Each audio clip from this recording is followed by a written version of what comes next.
It's 6:01, and if you're here for the school board meeting on April 3rd, this Thursday, you're in the right place.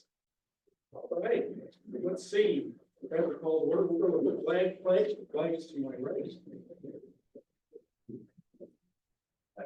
Allegiance to the flag of the United States of America and to the republic for which it stands, one nation, under God, indivisible, with liberty and justice for all.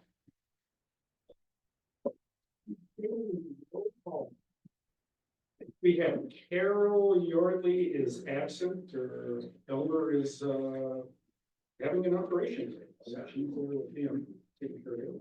Now speaking to Brain, please, your host Jim Jordan, Nathan McClintock, Michelle Roberts, and Mary Schultz. So we have 6 board members.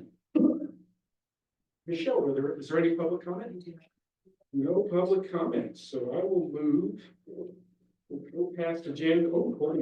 Oh, I jumped again. Agenda item 2, approval of the agenda. Is there a motion to approve the agenda as presented? So, yeah. Dallas made the motion, Nathan second. Is there any discussion or debate? Okay, with that, all in favor say aye. Aye. Nay? 6-0. Okay. Agenda item 3, there is no public participation this evening. Moving on, agenda item 4, communications. 4A, board reports and communication. I've got a board report. Oh, exciting news. Yeah, I'd like to update the board on an opportunity for the North Bend School District and our broader community. I got a request to call Alan Ledesma of ePorto back in February. And he shared with me that he is interested in building an indoor multi-sport center in North Bend. And it would be big enough for indoor soccer. Dimensions he mentioned, sent us were 328 by 196 by 37 feet tall. And there's also potential for an additional education building for academics and trades that would complement the school district. Dennis is working with, Alan is working with Dennis Beetham of DB Western, and Dennis would pay for the building. And they're looking for a school district to donate land so they could build a building. And specific to North Bend, they're looking at approximately 6 acres on Oak Street.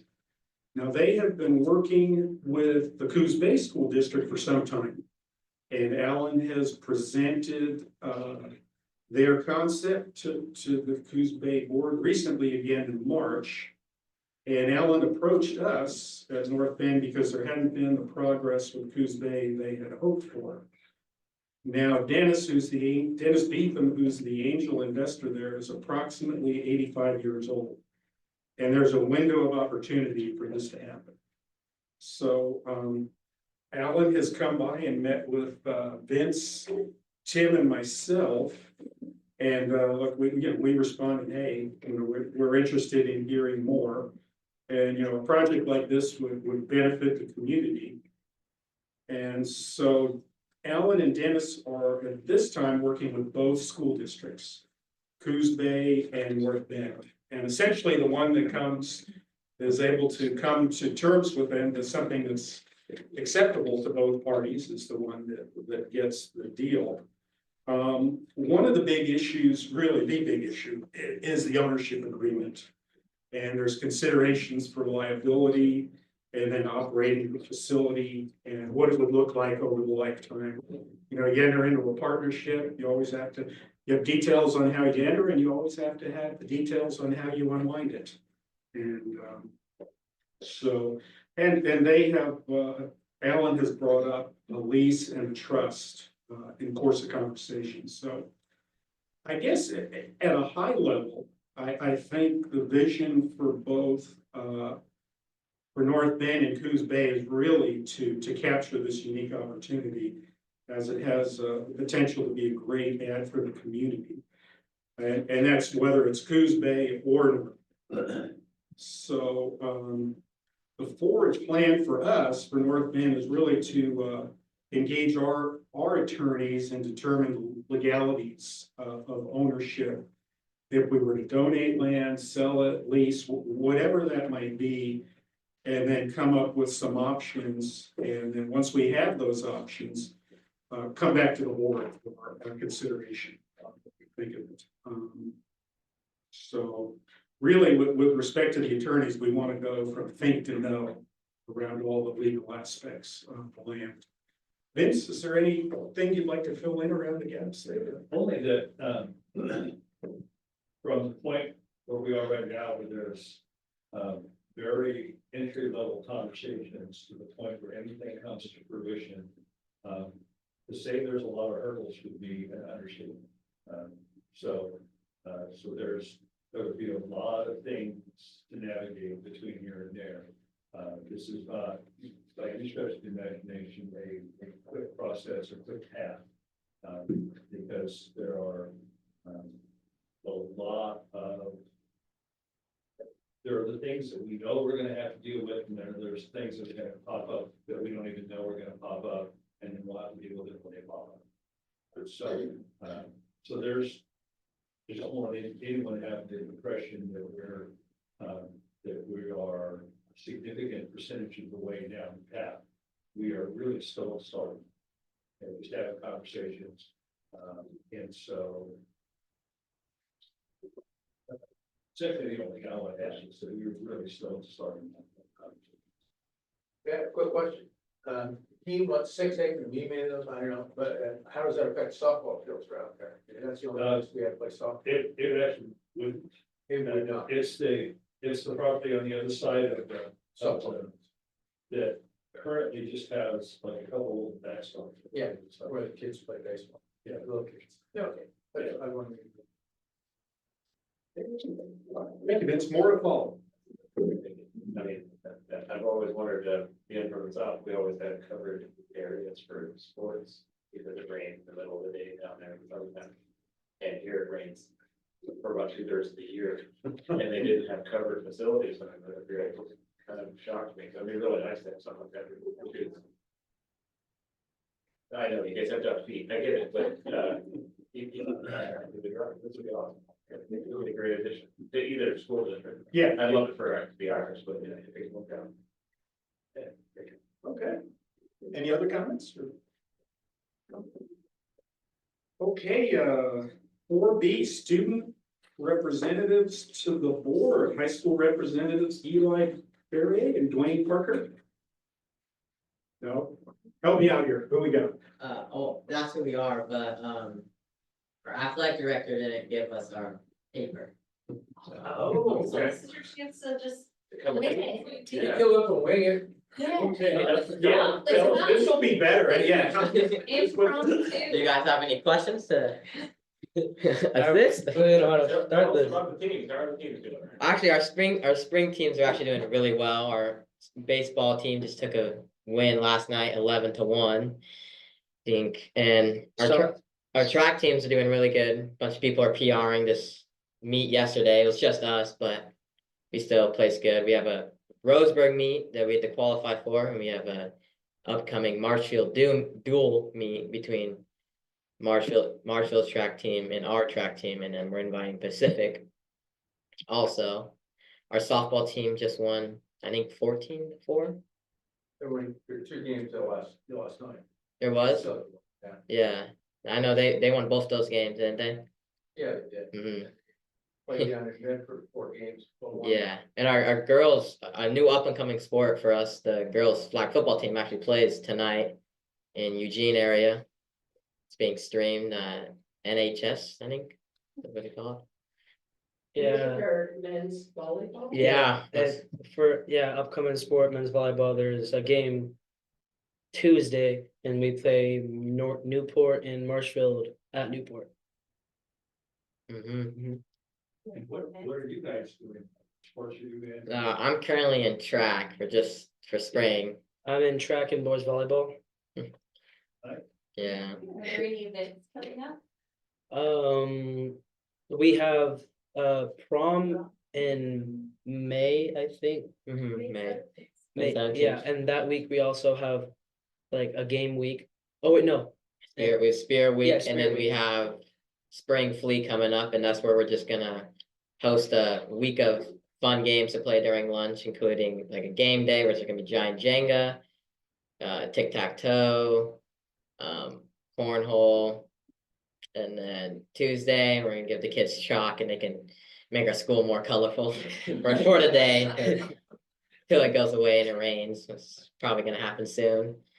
And then there's more events to come. We're still planning that out in our leadership class. But we actually recently just updated the lighting system in our gym because it wasn't to regulation. So we put brand new lights in there, and that's really Is it more better? way brighter. You look up. Yeah. Way brighter. Mm. All right, that is exactly what we.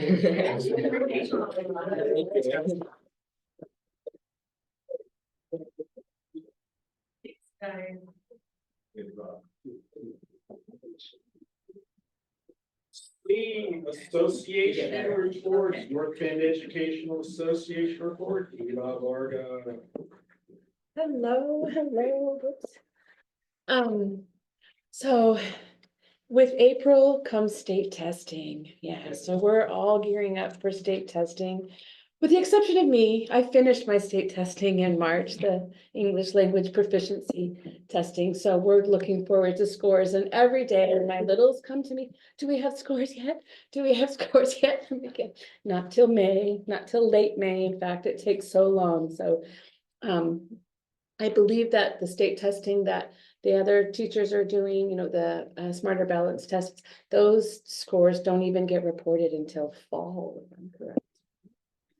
Yeah, oh, some of them are instantaneous? Okay, wow. Anywho, so that's all happening, and of course, all the buildings schedule them, you know, slightly different, so I don't exactly know what day everybody's doing those things, but that's happening, and so that adds a lot of, I think, stress on to teachers, but as well as the students, and but we have good weather, and today I know at Hillcrest at least, and I know it will happen at North Bay as well. But the Wade Lester came to the school to talk with all the fifth grade students, and the band and the high school choir both came to Hillcrest and gave us a presentation and shared what an elective is in band and choir and what that looks like. And I know the kids really enjoyed that. And so that kind of helps alleviate some of that stress. And of course, Marathon Madness is happening in each of the elementary schools as well. So they can burn off energy and so forth. Something else I was gonna say about that. It'll come to me. Joe, would you put the slides on, please? Yeah. So I do have nominations this month. For the month of April, our extra mile nominations. The first one, when he shows up here. I know, sorry. Sorry. The first one is our custodian, our daytime custodian at Hillcrest. He is, this is Rob Bogart, and he has been filling in for Roger, who has been on leave. And I wanted to recognize Rob for the work that he's doing at Hillcrest, making sure that our building is clean, that, you know, after lunch, the gym gets cleaned, which, you know, because Hillcrest, the gym and the cafeteria are one and the same, you know, he spends a lot of time there to make sure that turnover is fast. And he's gone the extra mile for me a few times. I ordered a bunch of books from the Forest Service, that like nonfiction, like journals from the Forest Service. And for the first time ever, they shipped them to me in print rather than a PDF.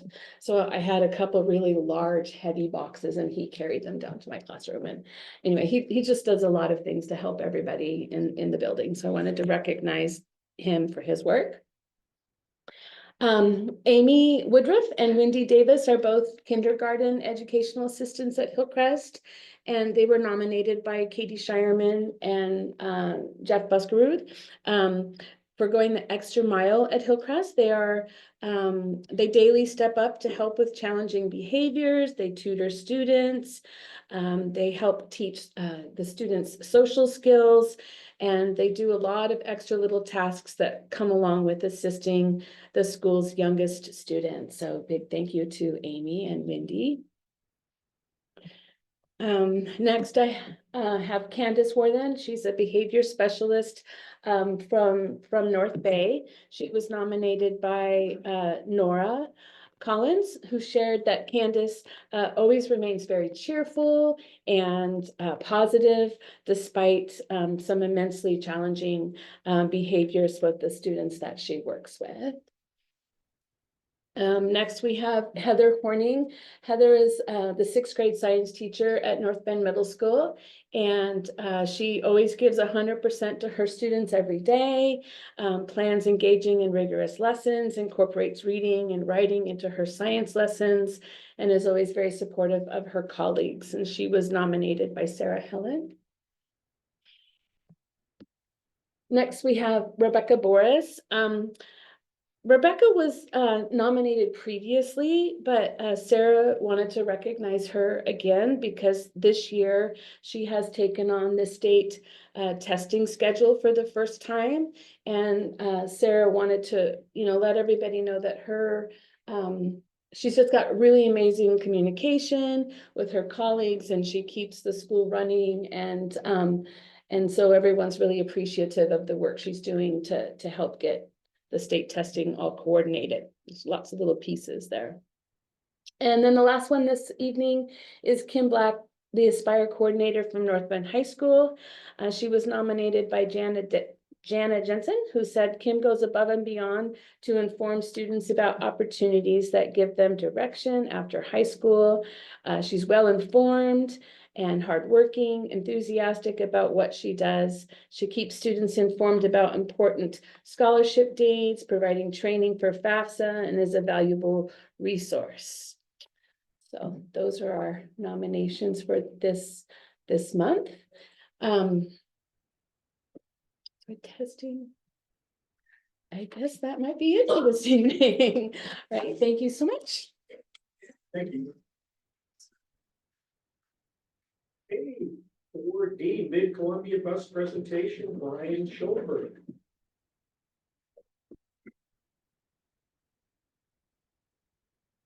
Good evening. Go ahead and start that up, yeah.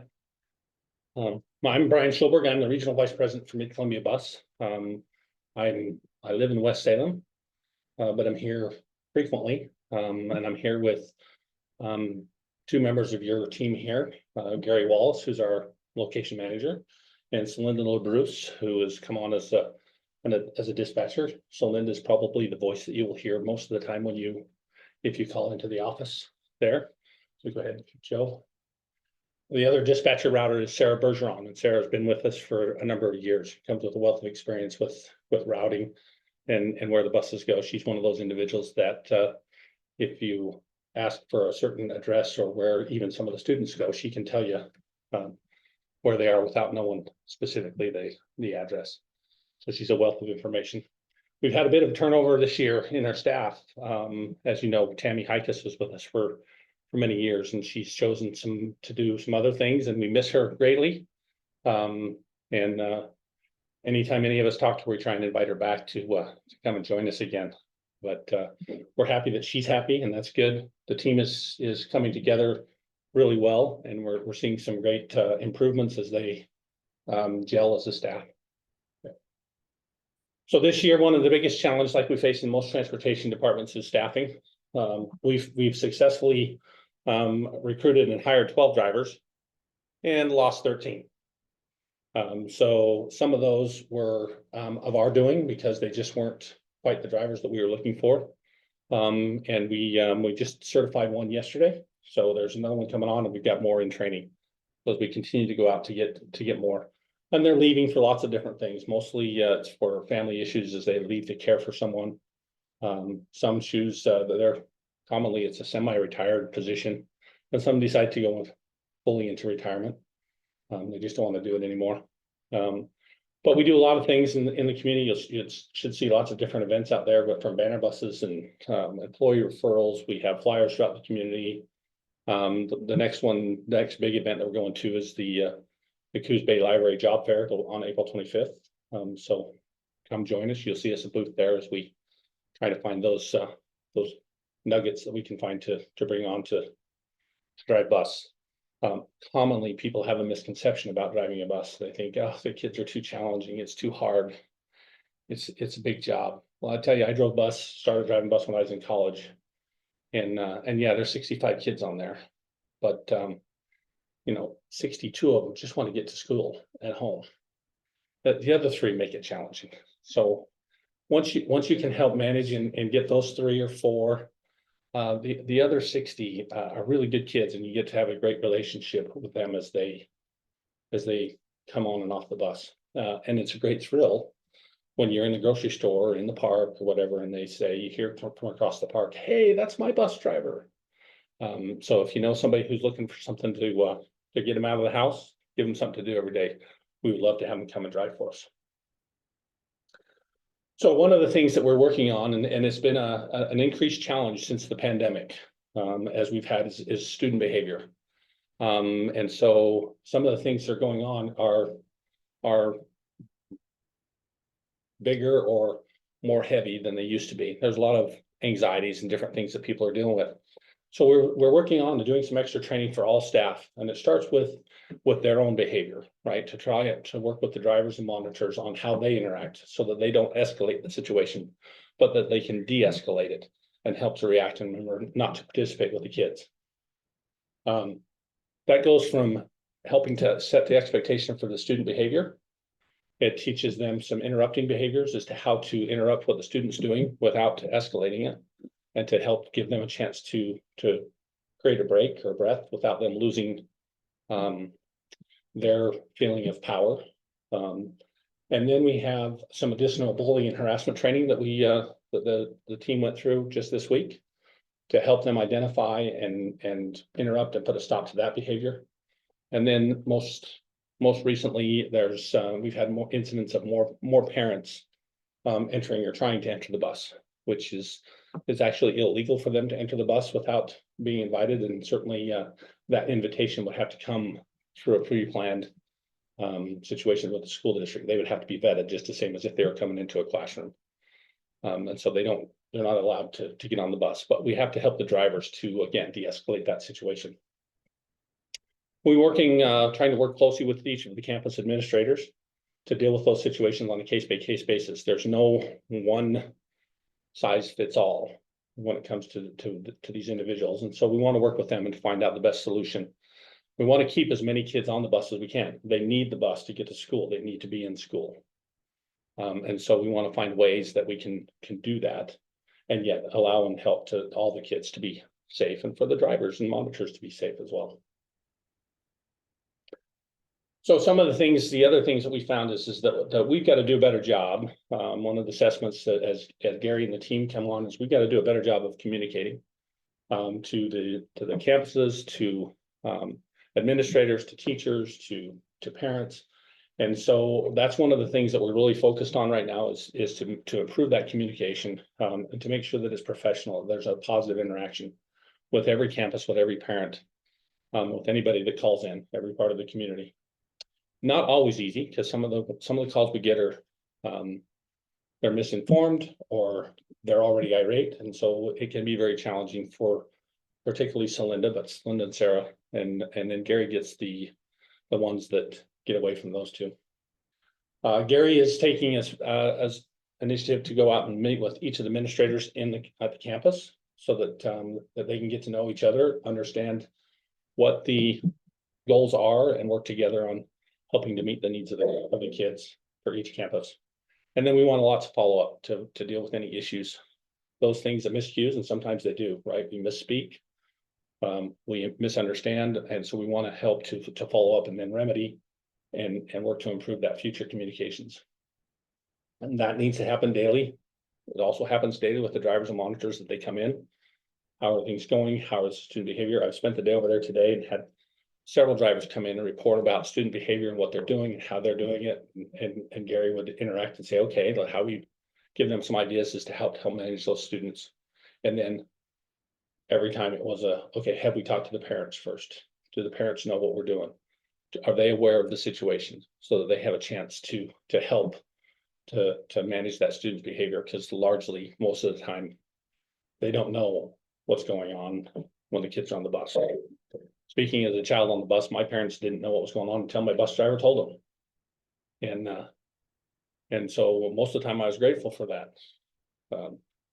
But kids will be still kids and they'll do those things when their parents aren't around.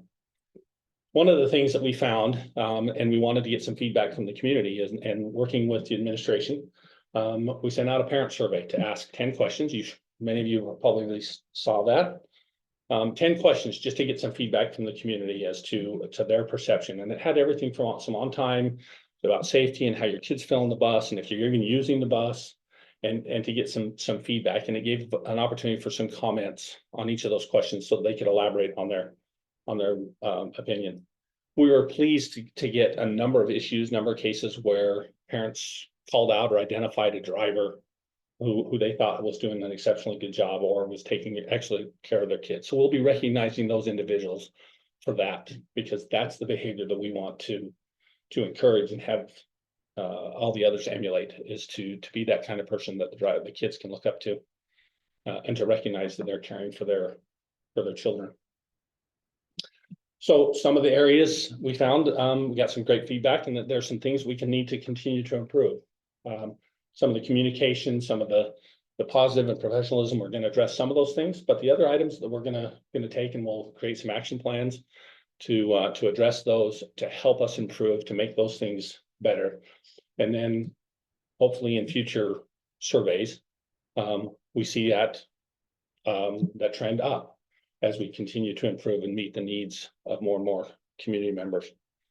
We'll hope that we get a better response as they get used to seeing that. But people are inundated with a lot of survey or email or different questions. So we're going to take the results that we received and make the best and learn from those. So one of the things that's coming, or some of the things that are coming up, is to ensure that we're doing things from a safe perspective. The company is bringing in an independent auditor, and we're going to audit several of our sites around Western Oregon. And that's going to cover some things on the safety of our vehicles, safety of our employees, our safety program. It's going to audit driver files to make sure that we're documenting things properly. And it's going to just do a comprehensive independent audit to say, hey, this is where we think that you can improve. And we're going to pick, I've got 11 operations around Western Oregon. They won't do all of them. They'll probably do 3 or 4, and then we'll learn that as a company on how to do things better and more uniform across the organization.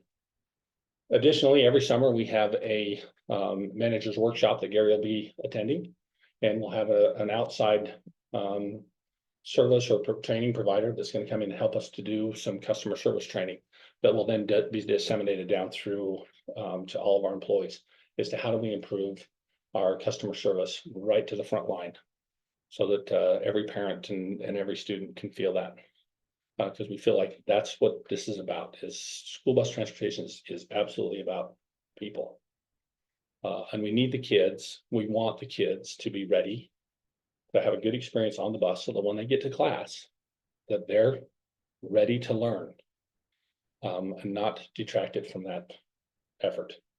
So we want it to be a good experience for them to get to school and then to get home safely, so that they can tell their parents all about the great things that they learned that day in school. So thank you. That's all I have. If you have any questions, I'm happy to answer any questions you have.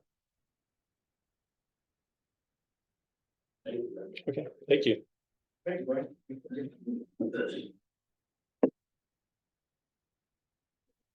Communications 4E, superintendent report, and Spider. You have my written report, add a little piece, so I didn't mention, but we have kind of mentioned, now, since it starts on Monday, our staff appreciation week is coming up starting next Monday. We will have every building and the district office and our maintenance building will all have some special care. District office will be providing pizza and some desserts and that kind of stuff for each of the buildings, and then the buildings themselves will be doing some of their own celebrations along the way. We're looking for a good week of celebration. That will be, well, at the end of the week, we have our staff social, right? It's coming up this next Thursday, so it'll be, well, just don't get on the scale. If you want to weigh now, don't weigh sometime during the week. Along with that, just wanted to, we didn't mention it, we've had 2 bargaining sessions. And I just want to say what a pleasure it is to sit down with the bargaining unit across the table, side by side. We're not really sitting across the table. It's one of our ground rules. We're sitting kind of side by side with each other, because we have chosen to do this in a collaborative, collegial manner. And it's been a pleasure to sit down and talk through in the 2 sections that we had. And last night we went forward at 7 o'clock. And at 7 o'clock, I'm just telling you, Tim, we're ready to keep going. He had his 3rd monster of the day, and he was fired up. We're gonna start marking off some tentatively TAs, right? He's gonna tentatively agree some things. So we're gonna meet again next week and continue the process. But it has been a pleasure. Friends here.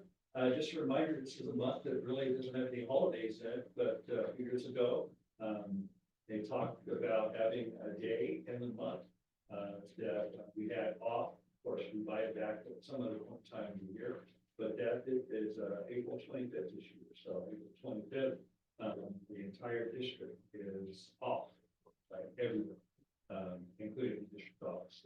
12 monthers included. So. Can I throw something in that I completely forgot? Absolutely. So the 25th, no school, but on the night of the 26th, you can come to the College Champions for a Peruvian dinner provided by Rafael Concha and Chef Murphy. Peruvian food, and Ana Concha is going to make desserts, and the Spanish Club is going to be doing the serving, I understand, and I'll be helping with the silent auction. We're raising money so that we can go to Peru in junio. Vamos a celebrar. Comer comida peruana. With one of those words, funny, What's that? with one of those words, no. No. Instead of funny, with one of those words. No, tickets for the meal and, oh, there's also going to be music, entertainment, live music. So tickets are $35 and I believe there's only a few tickets left. That's what I heard. There's just a few. Just a few. Is Raphael singing? I was gonna say, I would assume so. yeah. Okay. We like to know that. I have one of the CDs at home. Do you? Oh, yeah, we still going to the restaurant. Good one. Every week I join a Zoom session with the Coalition of Oregon School Administrators. In that session, it gives an update of what's happening in the legislature. As of right now, we're still looking from the budget standpoint at a 11.37 budget number. And so we will keep you updated with that. So we feel very solid about that. The one thing that may change is the potential that if they raise the 11% cap, that they'll throw in some dollars to help cover that. We don't want them to raise the cap and not actually raise funding with the cap, because then it's just a redistribution of what's already. But those things, you know, like was said by Morgan Allen, the co-said, this is a marathon of a sprint. But the budget typically isn't finalized until but obviously we have to build the budget by May. But I think we are very solid about building the budget based on 11.37 numbers. It's come out of the joint co-chairs as well as the governor's office. And then in honor of staff, every once in a while, I get to hear, funny things or fun things from the classroom, because I'm, married to a Title I EA who gets to work with kids. Who she mentioned, it's her birthday coming up this month, and so the student said, well, how old are you going to be? And she says, well, I'm going to be, yeah, you think I'm gonna say, oh, she told us, and they go, wow, you're almost up to 100. So I was now, so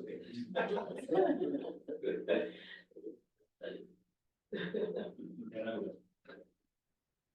Question?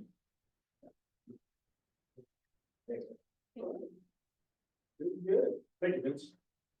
Agenda item 5, action consent agenda items. Is there a motion to approve the action consent agenda? So Michelle's got the second, okay. Mary gets that. There's been a motion in the second. Any discussion? Okay. All in favor of approving the action consent agenda item, say aye. Aye. Nay. 6-0. Okay. Okay, the main particular of the night. Of course, you, Brian, you know. Agenda item 6, 2025 to 2030 strategic plan adoption. Jim Kreider action. And I did do a pulse check with the board on whether we wanted to go through the PowerPoint again. And nobody wanted to do that.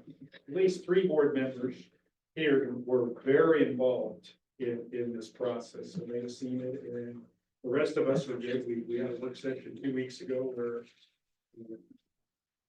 our consultant went through it in detail, so I think we're good. So I suggest Tim just talks from the 4-pager and gives us some highlights.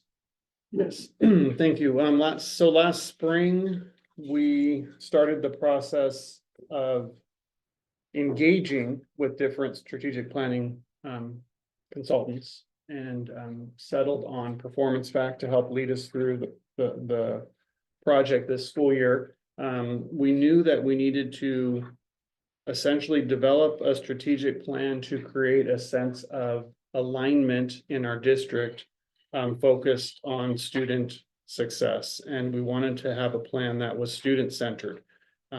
We also felt it was important to involve as many people in the process as we possibly could, which Performance Fact was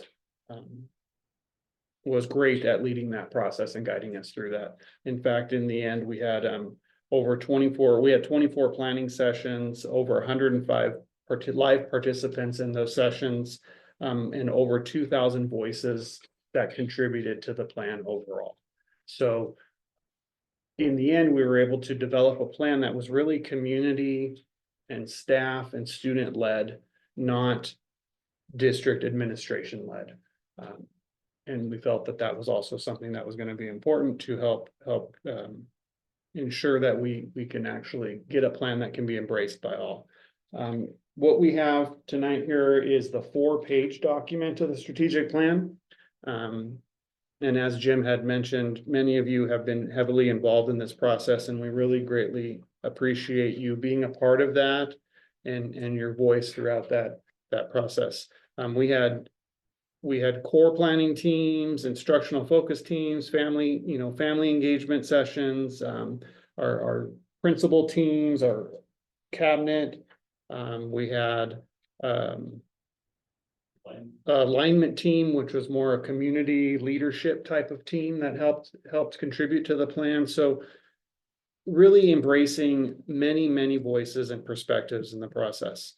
We had a series of high priority concerns, things that we wanted to make sure we addressed: engaging learning, attendance, closing achievement gaps. Overall student achievement was high on our list. Math achievement at the secondary level, addressing some of the disparities between the 2 elementary schools, and addressing student behavior as well. So those are some of our high level needs that came out of the surveys. In the end, we have the document here that starts with the portrait of a graduate. So as students progress through our schools, they'll be working towards the portrait of a graduate, and that will be someone who is an effective communicator, collaborator, life and career navigator, empathetic and responsible community member, confident and adaptive learner, and an analytical and creative thinker. Next page there, we have a series of goals and measures of student progress. So we broke down the goals into foundational readiness for success, which really focused on social emotional literacy and math achievement in grades K 1, 2, and 3. We then had goal 2, which was a safe, supported, connected, and present goal. So focused on creating an inclusive and nurturing environment, nurturing the positive relationships with peers and students' participation in our schools and actually being present. Goal 3 was the continuous growth and academic achievement of our students. So we want to make sure our students are continuously showing academic growth and meeting proficiency standards on district and state assessments. And we want to make sure the 4th goal was that the students are equipped for success beyond graduation. From that, we developed a set of signature strategies, and these will really be the strategies that we will be using to guide our district leadership and our building and instructional staff throughout the next 5 years. And we will be creating that safe, supported, connected, and present environment for students, building the trusting relationships, making sure students are engaged and attending school. Again, looking for that continuous growth academically, equipping them for success beyond graduation by creating an opportunity for success K through 12. And there are a set of goals there, strategies aligned to those goals. Our next step will be to develop a roadmap for success with Performance Fact. So they will meet with our district leadership team, the district cabinet, and we'll sort of outline some of the higher level priorities that we'll engage in year 1, year 2 type of activities. And then we'll focus on some of the actual metrics we'll use to measure the success. So part of our goal as a district leadership team is to make sure that we are also then transparent through the next 5 years in our success and our progress, because we know this is something that we'll have to review and monitor and adjust as needed as we're going through this. And then finally is just a superintendent message and a breakdown of what our school enrollment looks like. We will, if the board chooses to adopt the strategic plan, we will have this posted on our district website. This plan will help guide our integrated guidance funding initiatives, which are the grants around student investment accounts and the high school success. And a lot of our other, general funding expenditures, our Title I expenditures, Title II, Title IV expenditures to help ensure that we can deliver. So the next step really will be engaging in actual work of making this happen.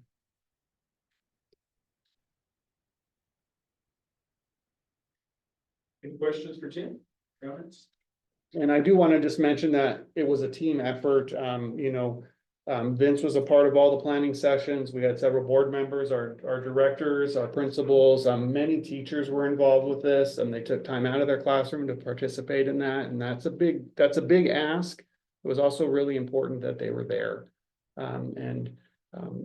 Want to thank Michelle for all of her heavy lifting, and also Dana and Cahill did a lot of the heavy lifting too, making sure that this came to fruition. So thank you. And I'd like to mention, just to reiterate, the thanks for the entire team, but also to really honor fans and for the people, all of the next goal to make this happen, making the process key and Performance Fact to be individually to just even work out details about the graphics and document things like that. So Tim's work to make this happen was tremendous. In and around in the midst of, some of the other things he has going, like budgets, staffing, and hiring, some of that. So thank you, Sam, thank you to the entire team. Here. It looks great.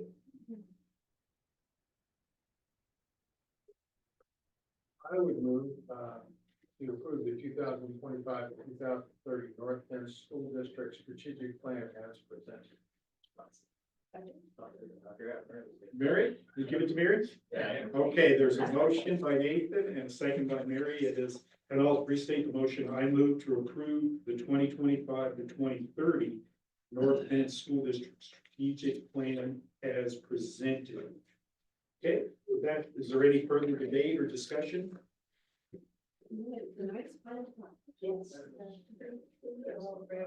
We'll make sure to get that posted on our website, and we also have a 40-page document that will be posted along with that too. Thank you, Tim. Thank you, Tim. Okay. No, not yet. Okay, here we go. All right, so we're at the end of the discussion. Here we go. The bill. All in favor, say aye. Aye. Any nays? 6-0. Okay, agenda item 7.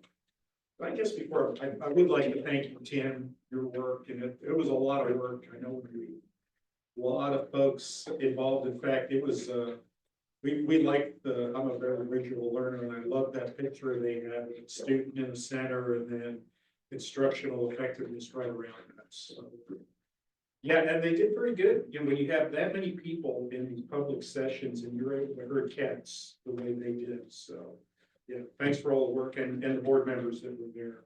Many. So thanks for that. Okay, moving on. Agenda item 7, board comments. Agenda item 8, information only, the enrollment report, district financial info, check register. 8C work session, Thursday, April 17th, North Bend High School Library. That is going to be a metrics discussion. Bruce, you ready? Sure. Okay. And I think it's and we'll have it with the administrator. It'll be a round robin with the table. What we've done in the pattern school, and then I think you'll add it to the table that we have in the past. So Okay. 5 different spots. And give you a list of speed dating and. Sounds good. Look forward to that. Okay. Next regular meeting, Thursday, May 1, 2025, and with that, agenda item 9, we will adjourn. Thank you.